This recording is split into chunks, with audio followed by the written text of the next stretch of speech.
सांस लेने में वीजिंग जैसी आवाज़ें आती हैं, साएँ साएँ आवाज़ की कंप्लेंट करता है पेशेंट। चेस्ट में टाइटनेस, ऐसा लगता है किसी ने जकड़ रखा हो बहुत तेज़ी से।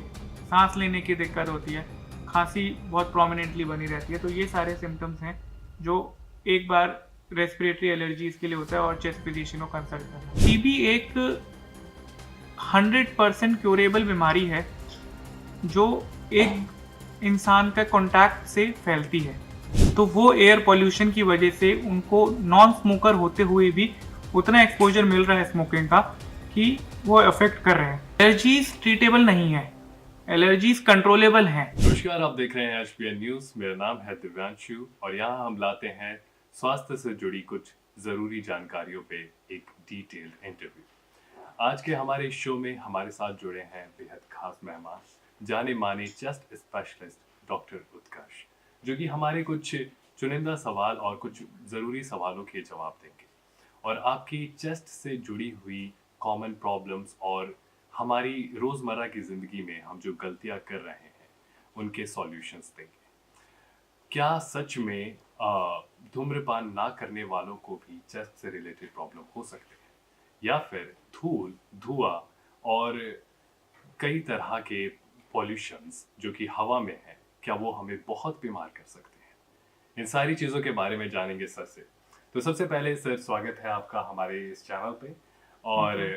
आज के इंटरव्यू की शुरुआत करते हैं पहले आपके इंट्रोडक्शन से। तो आप हमारे व्यूअर्स को बताइए कि आपको टोटल कितना एक्सपीरियंस हो चुका है एंड आपने ये जर्नी कहाँ से शुरू करी? हेलो टू एवरीवन, मेरा नाम है डॉक्टर उत्कर्ष गुप्ता। मैं consultant chest physician Fortis hospital Noida में, और मेरा क्लिनिक है नीति खंड 3 इंदिरापुरम में। ये जर्नी मैंने शुरू करी थी 2010 में, जब मैंने एमबीबीएस करने का निर्णय लिया था। और एमबीबीएस करने के लिए मैं मेरठ सुभारती मेडिकल कॉलेज का पास आउट हूँ। एमबीबीएस करने के बाद नीट पीजी की तैयारी करी, और उसके बाद पीजी करने के लिए मैं बरेली रोहिलखंड मेडिकल कॉलेज के गया। डिग्री ख़त्म होते होते कोविड आ गया, और 2020 के अंदर मेरी पीजी फिनिश हुई। पीजी करने के बाद मैं वापस दिल्ली आया। दिल्ली से ही मैं बिलोंग करता हूँ, और दिल्ली के अंदर multi speciality and super speciality hospitals में पल्मोनोलॉजी डिपार्टमेंट के अंदर मैंने एक्सपीरियंस लिया।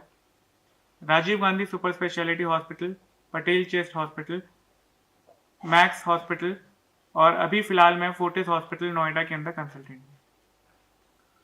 ये जो जर्नी रही, बीच में कोविड के टाइम पे काफ़ी लोगों को चेस्ट की भी दिक्कतें हुई, और कोरोना एक सबके लिए बहुत भारी टाइम था, हम लोगों के लिए भी था। उस टाइम पे पेशेंट्स को डील करना, उनकी फैमिलीज़ के साथ में उनका सपोर्ट बनना, अपनी फैमिलीज़ को देखना, काफ़ी सारी चीज़ें थी। टाइम पासेस, एंड अभी हम यहाँ पे हैं इस बारे में बात कर रहे हैं। मैं समझ सकता हूँ कोविड के टाइम पे जो कोविड का वायरस रहा था वो भी हमारे चेस्ट से जुड़ी हुई प्रॉब्लम्स क्रिएट कर रहा था सांस लेने में, और इसे पकड़ना भी मुश्किल था। और ऐसे समय में जहाँ पे हम घर में कैद थे, हम घर से बाहर नहीं निकल रहे थे, वहाँ पे डॉक्टर्स ने बहुत अहम भूमिका निभाई थी। एंड ये काफ़ी स्ट्रगलिंग फेस रहा होगा। तो इस टाइम पे आपने खुद को मोटिवेटेड रखने के लिए ऐसा क्या सोचा था? एंड क्योंकि शुरुआत में ही जहाँ से आपकी जर्नी शुरू हुई, आपने एक बहुत बड़ा चैलेंजिंग फेस देखा जो कि भारत के इतिहास में भी है शायद अब। हाँ, इतिहास में भारत के क्या, अभी तो फ़िलहाल पूरी दुनिया के इतिहास में है कोविड। और हाँ, शुरू-शुरू में एक नई चीज़ थी, एक नया वायरस था, हम में से किसी को भी इसके बारे में कोई जानकारी नहीं थी कि क्या है, क्या लेकर आएगा। प्रीडोमिनेंटली चेस्ट इन्वॉल्वमेंट थी, हाई होप्स, हाई लोग सब लोगों के थे कि क्या करना है आगे के लिए। काफ़ी सारे एक्सपर्ट पैनल्स होते थे सब चीज़ों के अंदर, और मोटिवेशन तो वही थी कि हर एक पेशेंट हमारे लिए इम्पोर्टेंट है, और अगर किसी को हमारे लिए ज़रूरत है तो हम उसके लिए हमेशा हाजिर हैं। तो वही हमारी मोटिवेशन हुआ करती थी। हर एक पेशेंट जब एक बार घर से बाहर कदम रखा और हॉस्पिटल पहुँचे, वहाँ पेशेंट्स हैं, तो फिर उसकी केयर के अंदर कोई लापरवाही नहीं होनी चाहिए। बिल्कुल। और सर, आपको जैसे 5 साल का एक्सपीरियंस हो चुका है, एंड क्या आपकी लाइफ में कोई ऐसा केस रहा है जहाँ पे आपने अपनी लाइफ में, मतलब अपने कोर्स स्टडी से हट के कुछ नई चीज़ सीखी हो और आप वो हमारे दर्शकों को बताना चाहेंगे कुछ नया एक्सपीरियंस? हर एक पेशेंट जो है वो डॉक्टर की लाइफ में एक टेस्ट की तरह होता है। सो जो भी केस आ रहे हैं सब चीज़ें कुछ ना कुछ हर पेशेंट सिखा कर जाता है। नॉट एनीथिंग स्पेसिफिक जिसको मैं किसी के बारे में डिस्कस करेंगे, बट हाँ कुछ ना कुछ होते हैं। कई बार आउट ऑफ द वे चीज़ें आती हैं, कई बार out of the books treatment भी देने पड़ते हैं। आ, हम सही होते हैं, हम कई बार हमारे को मॉडिफाइड ट्रीटमेंट भी करना होता है। वो it's a part of the cycle. Most common cases sir आपके पास कौन कौन से आते हैं as a chest specialist? Most common अगर देखा जाए तो एज ग्रुप के हिसाब से पेशेंट्स का कितना कॉमन है और कितना वेरिड है वो उसके ऊपर डिपेंड करता है। अगर हम यंग एज पॉपुलेशन की बात करें, एक 5-7 साल के बच्चे से स्टार्ट करके अराउंड 20-25-30 साल की एज तक, तो allergies, respiratory allergies, asthma, allergic bronchitis, TB. TB तो हर एक एज ग्रुप के अंदर ही कॉमन है, बीमारियां हैं।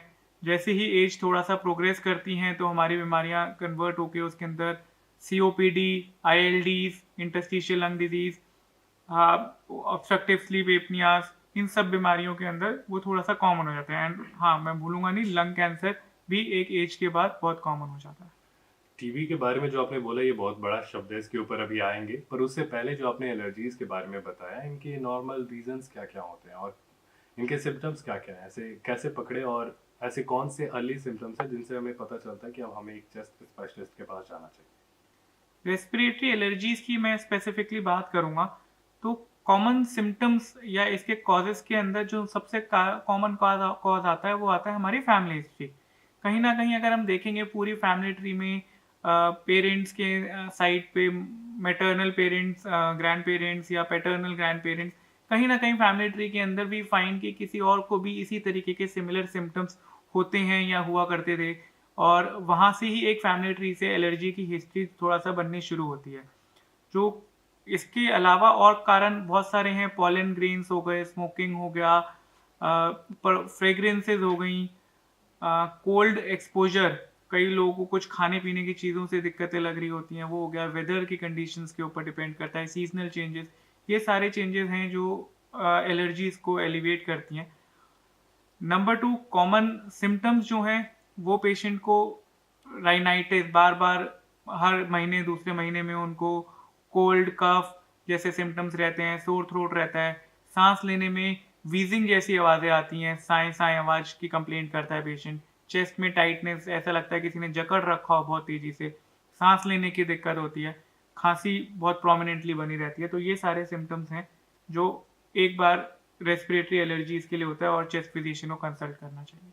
तो जैसा आपने बताया कि कुछ चीज़ें जेनेटिक्स से भी आ रही हैं, तो ये जो जेनेटिकल एलर्जीज हैं क्या ये ट्रीटेबल है?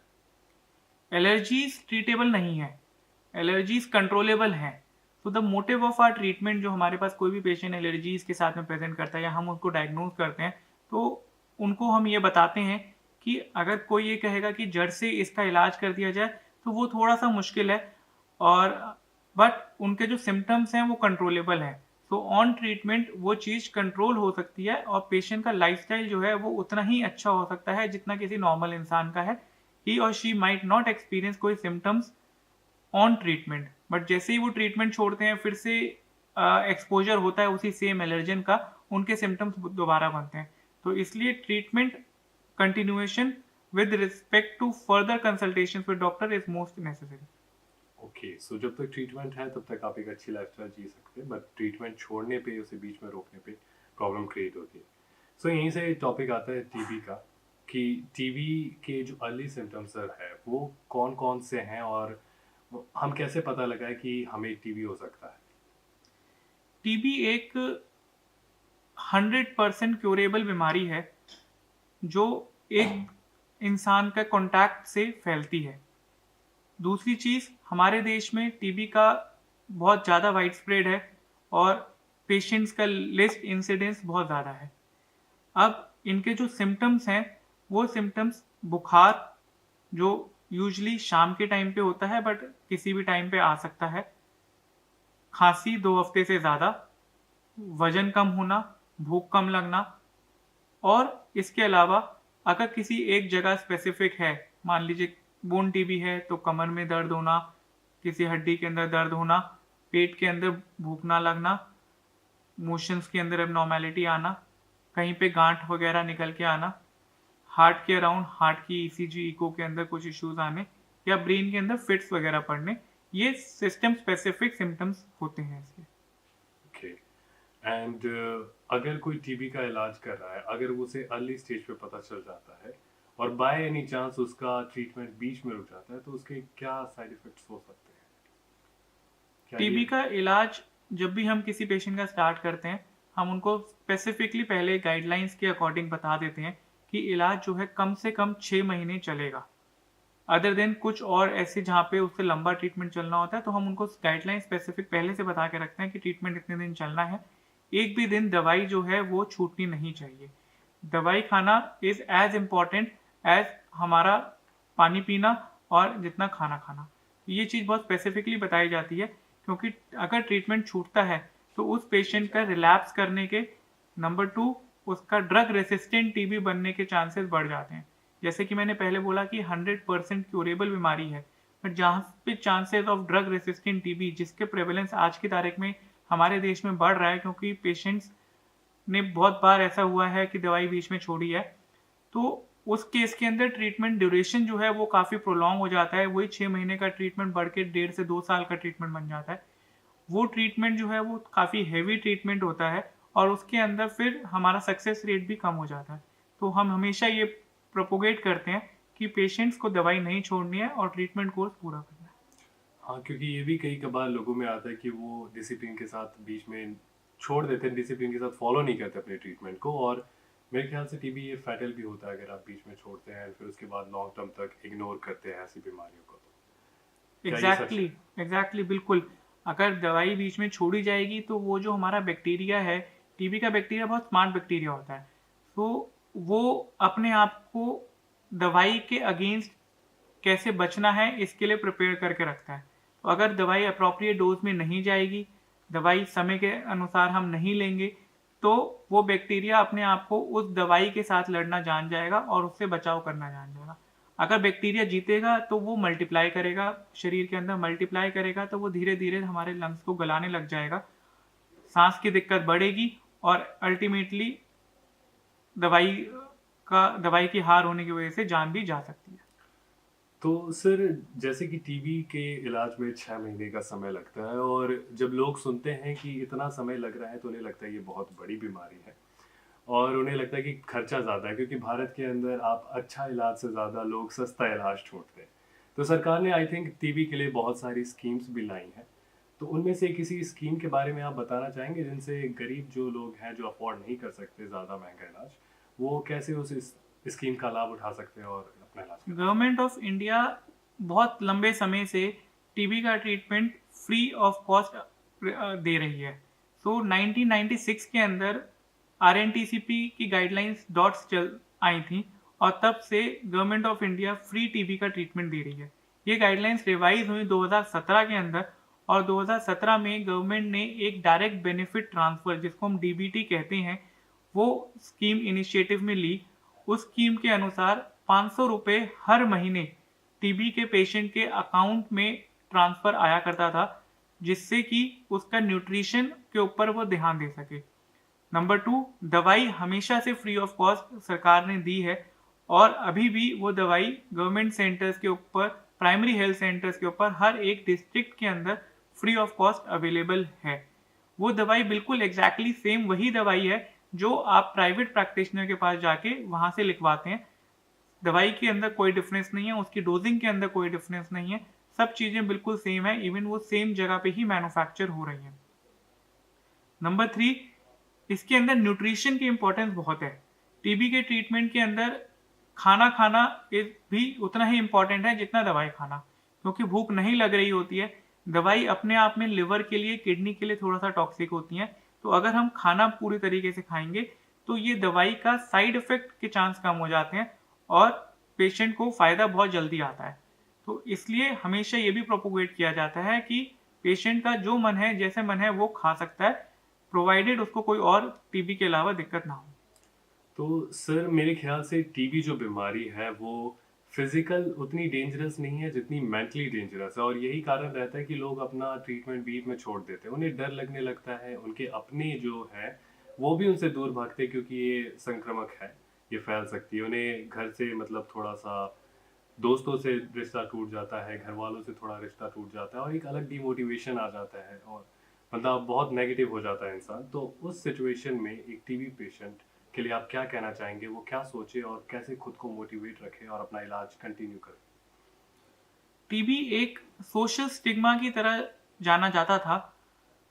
आज से 100 150 साल पहले जो टीबी का ट्रीटमेंट था, जब इतनी दवाइयाँ और सब चीज़ें नहीं होती थी, तो उसके अंदर पेशेंट्स को आइसोलेशन के अंदर रखा जाता था। एक बड़े-बड़े सेंटर्स बना रखे होते थे और वहाँ पे वो पेशेंट्स होते थे, जहाँ वो घर वालों से अलग हो जाते थे और वहाँ पे उनका ट्रीटमेंट अलग-अलग तरीकों से किया जाता था। लेकिन आज वो समय बदल चुका है, आज हमारे पास बहुत अच्छी कारगर दवाइयाँ आ गई हैं और इन सब चीज़ों को देखते हुए जैसे मैंने सबसे पहली बार में बोला कि ये 100% ट्रीटेबल बीमारी है, तो इसके लिए हमारे को पूरा प्रतिबद्ध रहना है ट्रीटमेंट पूरा करने के लिए। अपनी हेल्थ का ध्यान रखना है, खाने-पीने का ध्यान रखना है। इन्फेक्शन घर के अंदर ना फैले, उसके लिए हम कुछ प्रिकॉशंस रख सकते हैं, जैसे जो भी टीबी का मरीज़ है, वो मास्क लगाएँ, घर में उनके साथ में रहने वाले लोग मास्क लगाएँ। अगर हो सके तो वो एक अलग कमरे के अंदर अपने घर के अंदर आइसोलेट कर लें पहले 1 महीने के लिए। खुले में ना थूकें, एक बंद कंटेनर वाला डब्बा लें और उसके अंदर वो थूकें। और जो साथ में रहने वाले लोग हैं, फैमिली सपोर्ट, सोशल सपोर्ट जो है वो बहुत ज़रूरी है। तो वो उनके साथ में उनको खुश रखें, मोटिवेटेड रखें। तो जैसे कि टीबी कंप्लीटली ट्रीटेबल है, तो आपको स्टार्टिंग में डरने की ज़रूरत नहीं है। आपको बस अपने आप को सेफ रखना है और अपनी फैमिली वालों को सेफ रखना है और इससे डरने की ज़रूरत नहीं है कि आप सीधा फैटल हो जाएँगे या फिर ये बहुत बड़ी बीमारी है, जैसे कि सर ने बताया। बाकी इसके अलावा सर आज के बढ़ते पॉल्यूशन की वजह से और आजकल के नई हैबिट्स स्मोकिंग वगैरह, इनकी वजह से जो हमारे चेस्ट पे नेगेटिव इम्पैक्ट्स पड़ रहे हैं, वो क्या-क्या है और वो कौन-कौन सी सीरियस प्रॉब्लम्स क्रिएट कर सकते हैं? बिल्कुल, ये आजकल बहुत ज़रूरी टॉपिक है कि एक तो स्मोकिंग, जो बहुत लंबे समय से चला आ रहा है। अभी हमारे पास ऐसे पेशेंट्स आ रहे हैं जो 30, 35, 40 इयर्स ऑफ एज ग्रुप के हैं, जिन्होंने कभी स्मोकिंग नहीं करी है। बट उनकी लंग्स जो हैं या लंग हेल्थ की अगर मैं बात करूँ तो वो 60-65 इयर्स एज जितनी है। उसका मेन रीज़न जो है वो एयर पॉल्यूशन ही समझ में आता है कि पिछले 10-15 साल से जो इंक्रीज़ हुआ है एयर पॉल्यूशन हमारे दिल्ली एनसीआर के अंदर, तो वो एयर पॉल्यूशन की वजह से उनको नॉन स्मोकर होते हुए भी उतना एक्सपोज़र मिल रहा है स्मोकिंग का कि वो अफ़ेक्ट कर रहे हैं। तो इन सब चीज़ों को देखते हुए एयर पॉल्यूशन तो काफ़ी अफ़ेक्ट कर रहा है और अभी इनसे बचाव करना भी हमारे लिए बहुत ज़रूरी है। बाकी स्मोकिंग तो हमेशा से ही सबको पता है कि अच्छी चीज़ नहीं रही है और स्मोकिंग छोड़ने की हमारी पूरी तरीके से कोशिश होनी चाहिए। सो सर पॉल्यूशन एक ऐसी चीज़ है कि वो जो दिल्ली में रह रहे हैं, दिल्ली के आसपास के शहरों में रह रहे हैं, वो पॉल्यूशन को तो कम हम नहीं कर सकते। लेकिन हम ऐसी कौन-सी आदतें हैं, ऐसा कौन-सा खान-पान है या व्यायाम है जो अपने रोज़मर्रा के जीवन में जोड़ सकते हैं, जिससे हमारे लंग्स थोड़े डिटॉक्स रहें और उसका कोई बहुत बुरा प्रभाव हमारे लंग्स पे ना पड़े? बिल्कुल पॉल्यूशन हमारे हाथ में है थोड़ा बहुत, जितना हम कर सकते हैं, जितना सरकार कर रही है, हम सब लोग मिलके हुँ, पॉल्यूशन को कंट्रोल करेंगे। हम अपने घर के बाहर कूड़ा ना फैलाएँ, हम अपनी गाड़ियों के पॉल्यूशन को पूलिंग करके कारपूलिंग करें जिससे कि इलेक्ट्रिक व्हीकल्स की तरफ हम लोग शिफ्ट हों। देयर आर मल्टीपल ऑप्शंस जो हम लोग देख सकते हैं उस चीज़ के लिए।